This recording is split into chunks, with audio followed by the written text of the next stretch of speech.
কাবলি ছোলা দিয়ে চানা মশলা খেতে কার না ভালো লাগে। দারুণ সুস্বাদু ওই রেসিপিটাও আমার খুব পছন্দের।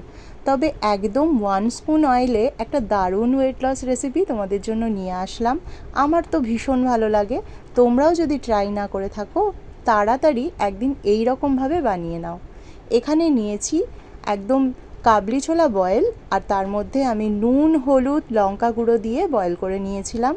মিক্সিতে এই রকমভাবে একটা পেস্ট তৈরি করে নিলাম। পেস্টে আমি কিচ্ছু দেইনি, আর এইভাবে দিয়েছি গ্রেট করা গাজর, বিট, আর এখানে পেঁয়াজ দিয়েছি, আর সামান্য ক্যাপসিকামও আছে।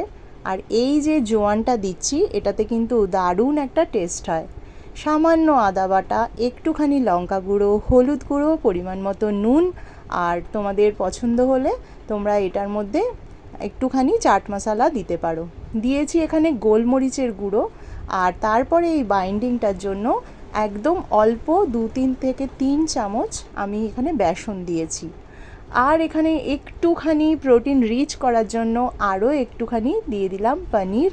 আর পনিরটা একটু হাতে এরকম ম্যাশড করে আমি ভালো করে মাখিয়ে নিয়ে একটা মণ্ড মতো তৈরি করেছি।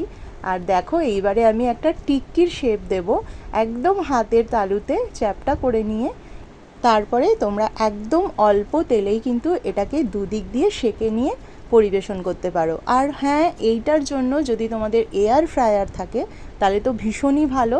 তোমাদের একদম অয়েললেস এই রেসিপিটা কিন্তু খেতে দারুণ হবে। এবারে একটা ননস্টিক প্যান গরম করে একদম 1 স্পুন হোয়াইট অয়েল দিয়ে দিয়েছি। তোমাদের অলিভ অয়েল থাকলে সেটাও দিতে পারো।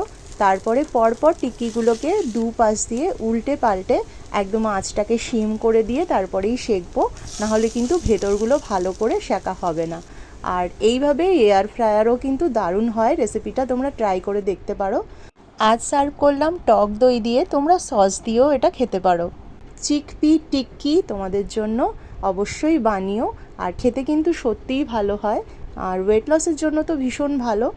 আমার তো খুবই ভালো লাগে, মাঝে মধ্যে আমি এটা ট্রাই করি। তোমাদের জন্য আজকে শেয়ার করলাম রেসিপিটা। কেমন লাগলো অবশ্যই জানিও। রেসিপিগুলো ভালো লাগলে অবশ্যই সাবস্ক্রাইব করে পাশে থেকো।